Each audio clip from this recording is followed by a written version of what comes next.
આજે આપણે લસણ, આદું અને કેરીનું અથાણું બનાવીશું.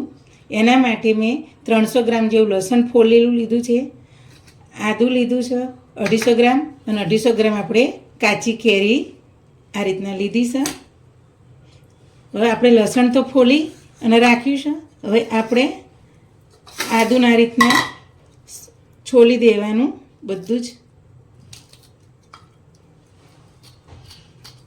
ઉપરની છાલ આ રીતના આપણે છોલીને બધી કાઢી નાખીશું. આવું આ રીતના આપણે બધું આદું છોલી કાઢીએ.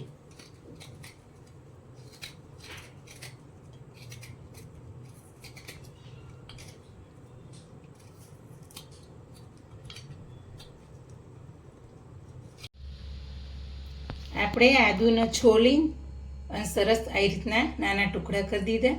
એટલે આ ચોપરની અંદર આપણે સહેલાઈથી આપણે એને પીસી શકીએ અધકચરું. જો લસણને પણ આ રીતના ટુકડા નાના નાના કરી દીધા એટલે સરસ કમ્પ્લીટ થઈ જાય એનો કટરમાં. અને આ રીતે કેરી આપણે છોલી અને પાણીની અંદર જો આ રીતે ધોવા માટે રાખીશું. છેલ્લે એને આપણે છીણીથી છીણીશું.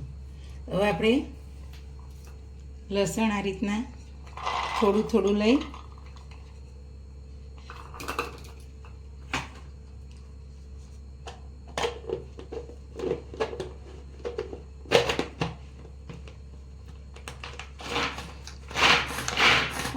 ચોપરમાં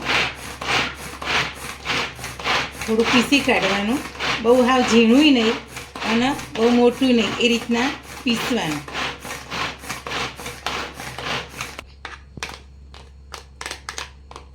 જો આપણું લસણ હવે આપણે આ રીતના પીસી કાઢી દઈએ. સરસ આવું જ રાખવાનું, બહુ મોટું ને બહુ હાવ ઝીણું નહીં.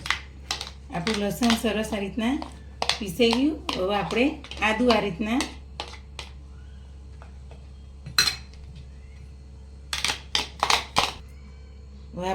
પણ પીસી કાઢીએ.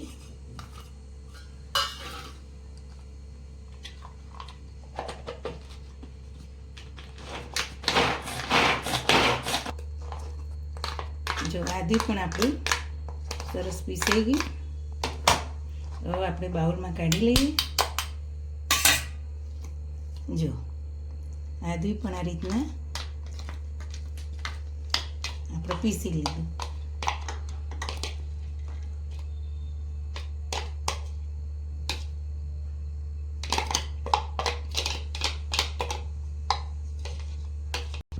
હવે આપણે કેરી પણ આ રીતના છીણી દઈએ છીણીથી.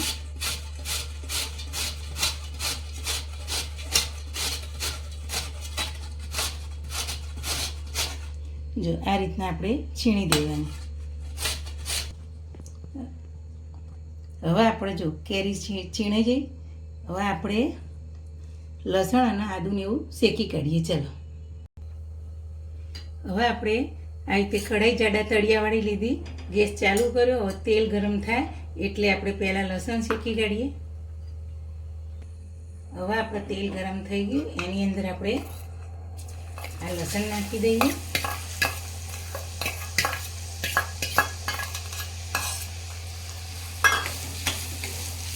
લસણને આપણે આ રીતના ધીમા તાપે શેકવાનું છે. અને એકદમ આપણે નથી શેકવાનું કે એકદમ ચબ્બળ થાય કે એકદમ લાલ ઘૂમ જેવું થઈ જાય, એવું નથી કરવાનું. નહીં કાચું પણ રાખવાનું. મીડિયમ સાઈઝનું આપણે શેકીશું.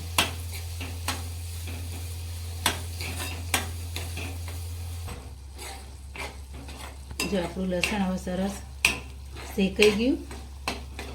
જો ધીમા તાપે જ આપણે થવા દેવાનું આ રીતના. અને હલાઈ કરવું પડે આને.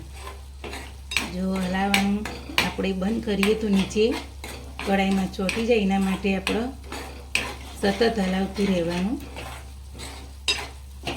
જો આ તેલ છૂટું પડવા માંડે ને સરસ, એટલે સમજી લેવાનું કે આપણું લસણ સરસ શેકાઈ ગયું. હવે આપણે ગેસ બંધ કરી દઈશું. જો સરસ આપણું શેકાઈ ગયું લસણ. હવે આપણે બીજા બાઉલમાં આ રીતના કાઢી લઈએ.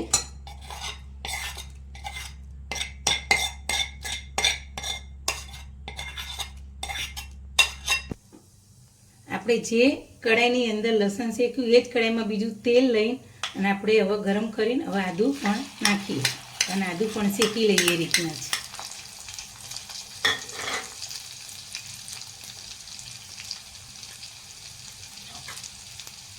આપણે સિંગ તેલ જ લીધું છે.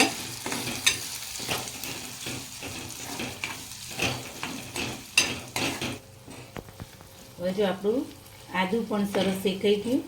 જો આપણે ગેસ બંધ કરી દઈશું.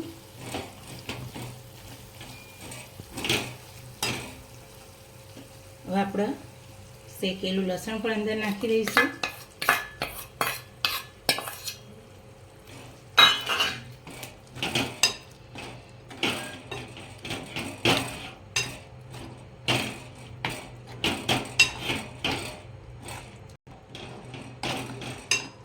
હવે આપણે આનો અડધો કલાક સુધી આ રીતના રહેવા દઈશું. ઠંડુ થઈ જાય પછી અંદર મસાલો કરીએ, કેરી પછી નાખીએ. બરાબર. હવે આપણે આ કેરીની છીણમાંથી થોડું પાણી કાઢી નાખીએ એટલે ખટાશી ઓછી લાગે અને અથાણું પણ બગડે નહીં. એના માટે આ રીતના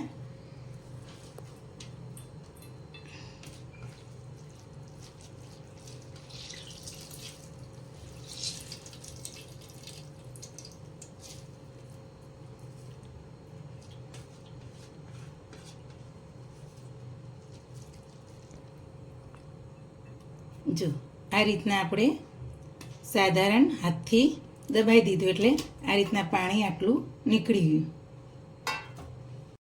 હવે આપણે જો ઠંડુ થઈ ગયું લસણ અને આદું. જો નવશેકું ગરમ છે એની અંદર જ આપણે કેરી ભેરવવાની છે.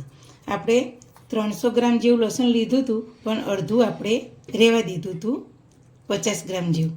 અને આદું આપણે છોલ્યું એટલે ઓછું થઈ ગયું અને કેરી આપણે છીણી એટલે ગોટલો અને છાલ નીકળી ગઈ. 400 ગ્રામ કેરી હતી આપણી. હવે અંદર આપણે આ કેરીની છીણ અંદર ભેવરી દઈએ.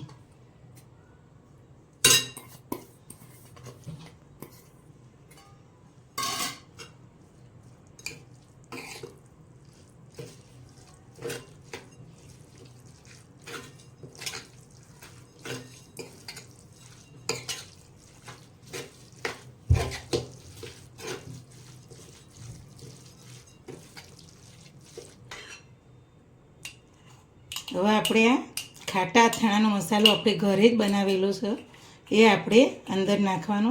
એ આપણે લઈ લઈએ વાટકીની અંદર. આપણે જેટલું આદું અને લસણ લીધું એટલો જ મસાલો લેવાનો. અને આનો વિડીયો આપણે મારી યુટ્યુબ ચેનલ ઉપર મૂકેલો છે આ મેથીયા મસાલાનો. હવે આપણે આની અંદર નાખી દઈશું.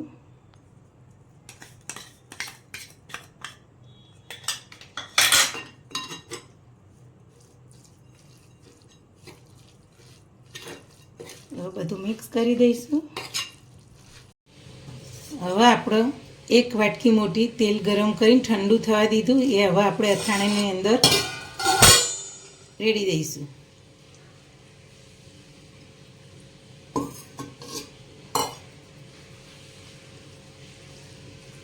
હવે બધું આ રીતના આપણે મિક્સ કરી દઈએ. આમાં તેલ ડૂબોડૂબ જોઈએ, અથાણું બગડે નહીં એના માટે. ગળે અથાણામાં તેલ ઓછું હોય તો ચાલે, ખાટા અથાણામાં તેલ ડૂબોડૂબ જોઈએ. જો હવે આપણે તેલ નાખી દીધું. હવે જો થોડું ઓછું લાગે તો આપણે બરણીમાં ભરીએ ને એ વખતે થોડું ગરમ કરીને પણ આપણે રેડી શકીએ. પણ તેલ આપણો બરોબર છે એટલે હવે બીજું રેડવાની જરૂર નહીં પડે. હવે આપણે બાઉલમાં કાઢી લઈશું.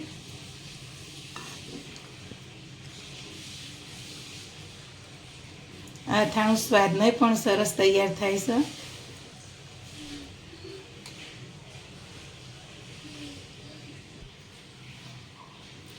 આપણું અથાણું તૈયાર થઈ ગયું. આદું લસણ કેરીનું અથાણું સરસ તૈયાર થઈ ગયું. મારા નવા નવા વિડીયો જોવા માટે, નવી નવી વાનગી જોવા માટે મારી ચેનલ શેર કરજો, લાઈક કરજો, સબસ્ક્રાઈબ કરજો.